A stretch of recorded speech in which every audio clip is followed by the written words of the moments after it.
Round 3, we got the choice again. So I guess I'm lucky in that respect. I do feel like I win the dice roll more often than I lose it. Is that weird? Is that weird? Hey, this is a good hand. That is a nice hand. All 3 colors get to start with our enter tap land that fixes for everything. I like it. Very good.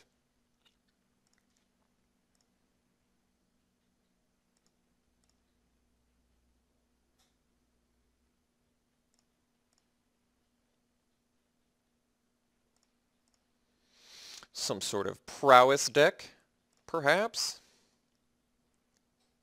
Huh. Interesting. I guess admittedly, the outburst isn't that good in this deck. So I probably should have taken the... Well, could pan out okay for us.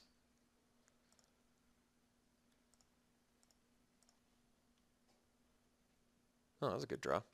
All right. Well, I guess we're doing outburst into Summit Prowler or Sultai Flare. I presume the Flare is going to be better for us in this match because gaining life is good.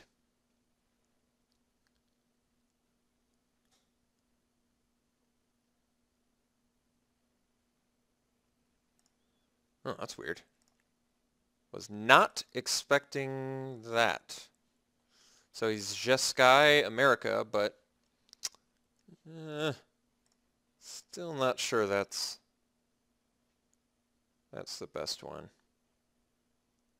I'm unconvinced. Well, I think I'm going to start with the Prowler. I guess it dies to more removal though, doesn't it? This dies to the arrow thing. This dies to the burn away.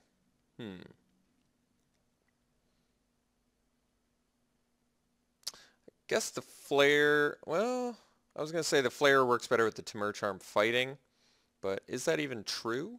4-5 versus 5-4? I mean, it's situational. It's kind of debatable. I think I'm going to start with the flare. If he's got removal, I get rewarded anyway, so feels fine to me. I guess I can't fight the Bloodfire Mentor. I see the issue, I guess is what I'm trying to say, but I can just build up my board for now. Like, I could have... Is Timur Charm fight even worth it on a Bloodfire Mentor? Let's be honest. I don't think it is.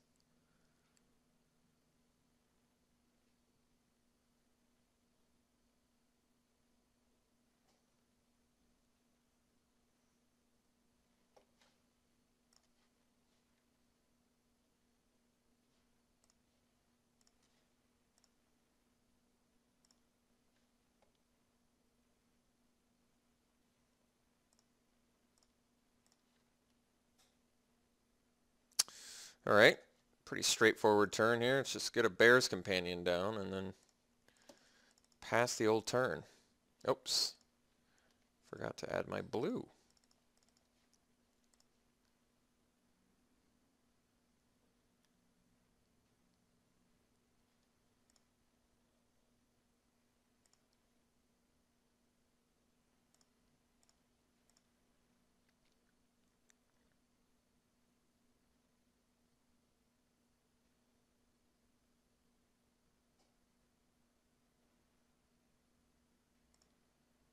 Very good. So that would have killed the Prowler, but instead it kills the least important thing on our board. Well, I guess these 1/1s are the least important, but one of the least important things on our board.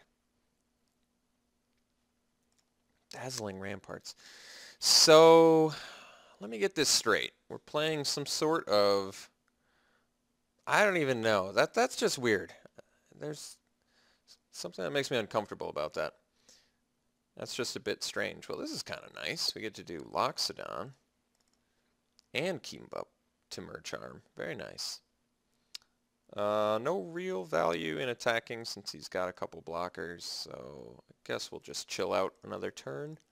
We have the Timur Charm for important spells, and we'll have a Loxodon next turn, attacking for a lot of damage.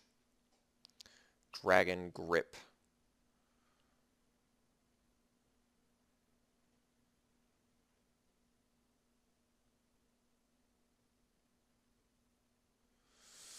I mean, I guess I could just fight it in response.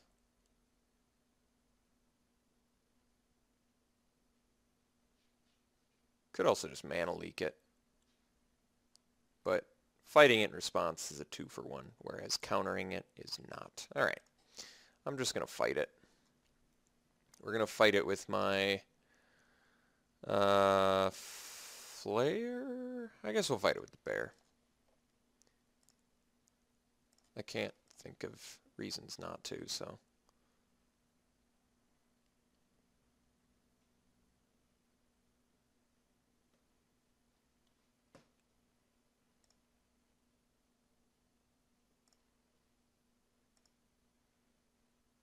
Oh, very good. So now he's got Dazzling Ramparts up, but I presume he's going to do it to the bear. Or not anything. How about he just doesn't tap?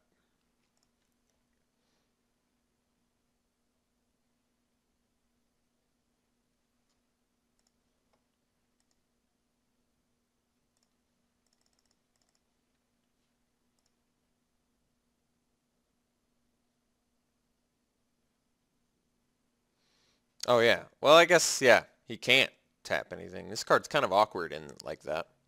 I think this card should have been, for 5 mana, it should have been 1 and a white, tap target creature, activate this ability only once each turn, or something like that. Or activate this ability only once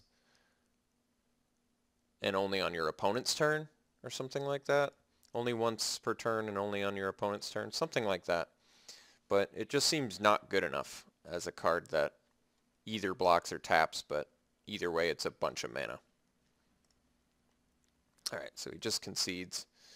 Okay, I'll be honest. I immediately presumed he was aggressive, but then he played a couple kind of weird little bad cards, like 0-5 or 0-7 blockers.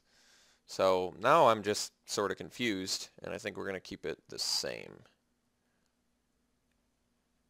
Could also do the Heart Piercer bow, but didn't see any X ones, I guess. Yeah, let's just try this again. Could do the bounce spell, I guess. We did see the Dragon Grips. It's a nice way to bypass Dragon Grips. It's actually a legitimate one, now that I think about it. Force Away seems like a good option.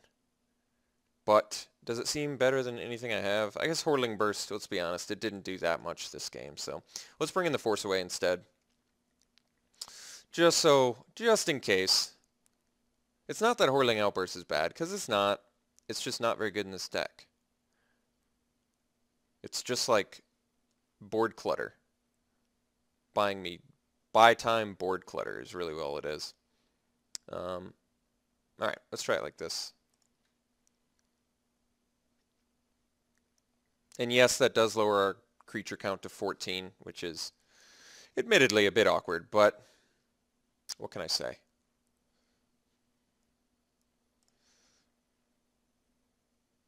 Now we're the aggressive deck, I guess. Oh, so maybe he's more blue than we gave him credit for. I don't know.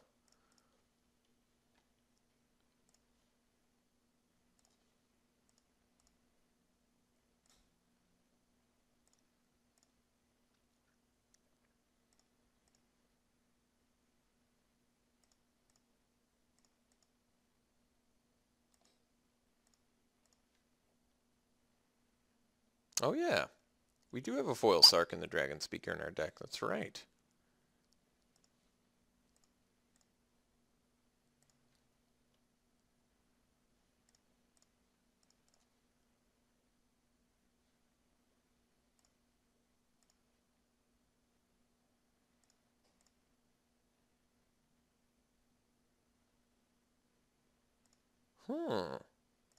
Interesting.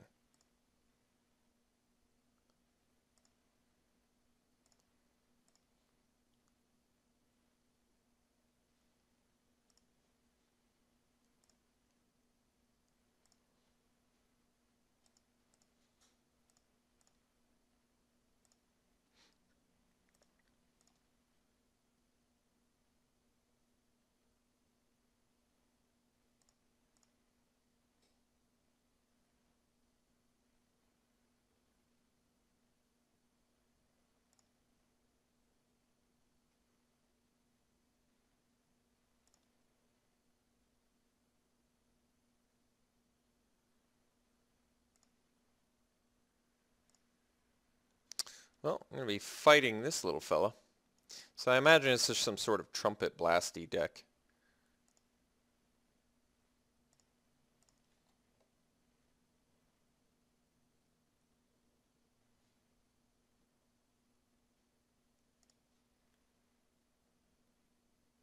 Yeah, I could drop the Summit Prowler, but kind of don't want him to get any more tokens, so let's just Savage Punch.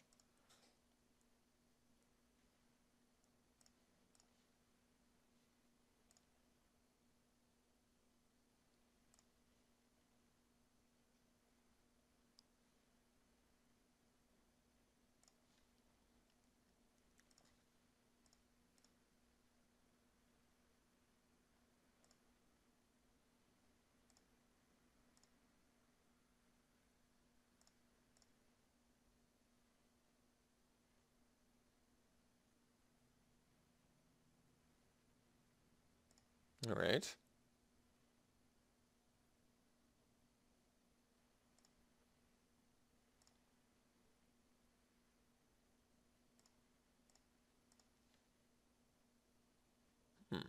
Interesting.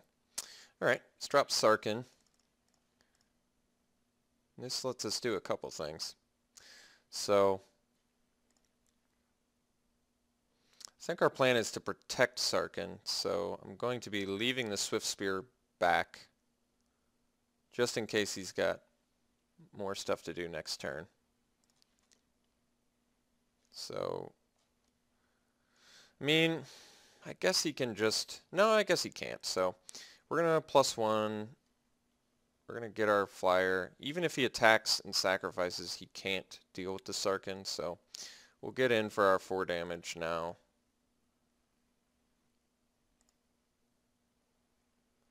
And he has to generate a token, attack with Skuldkin, and sacrifice the Skuldkin to deal with the Sarkin.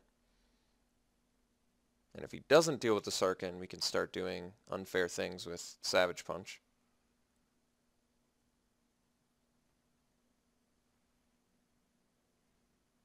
Alright, well, he did in fact have a pretty nice card to snag there. But he does not have the resources to do everything he needs to do this turn. He basically just forces us to block his goblins, which he's not doing, and he's attacking Sarkin. Okay. Alright, so now I would say we are in a good place. This is an indestructible dragon, is that right? Oh, he's got more damage? Or oh, okay, no. Alright, well, we're in good shape then, I would say. So here's what we do. We activate Sarkin. Make him a huge dragon. Now we have Ferocious, so we can begin to eat dudes. So first dude, it must be eaten, is this fellow here.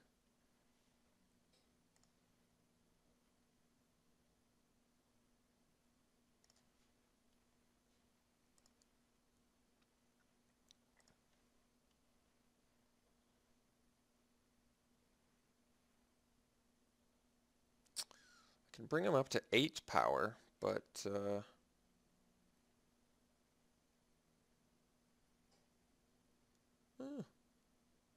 guess it's probably worth it. Bring him to 1 life.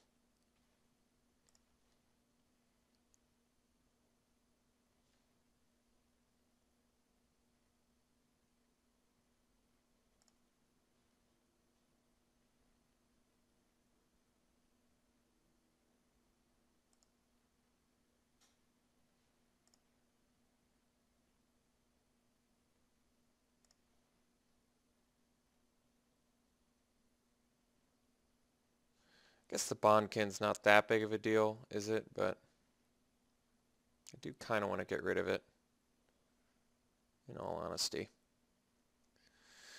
Well, I think we still fight the Bondkin. And I think we just force him to block with...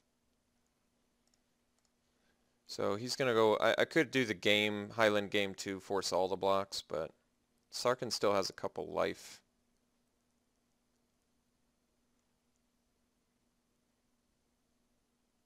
And I think getting rid of a token essentially does the same thing as...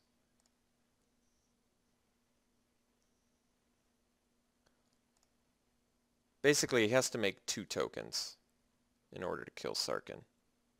Or kill my Highland game plus Goblin in. It still puts him in a pretty bad spot, I would say.